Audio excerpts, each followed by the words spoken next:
Болсын ас үйрету классында үйрететін сабағымыз мына лазы ши деп қоямыз.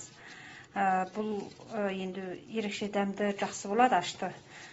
Бұған кететін материал мына лазының, тауықтың етін әдетте тапанчиға турағаннан кішкене қылып тураймыз. Кішкене қылып турап, жөндеп қойдым, одан кейін мына немене лазы, кішкене құрғақ кішкене лазы. Одан кейін таусың, сыңжаң, усарымсақтың ұсақтап турадық.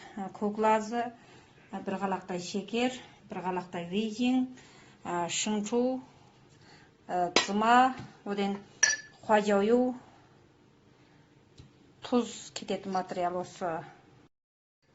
Бірінші басқышта біз мына тұздан саламыз. Бір қасықтай тұз салып, одан кейін жаңағы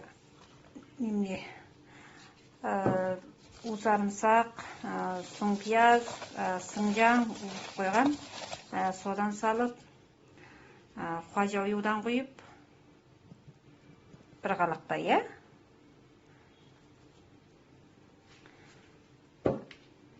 одан кейін вейжиннан бір қалақтай сап,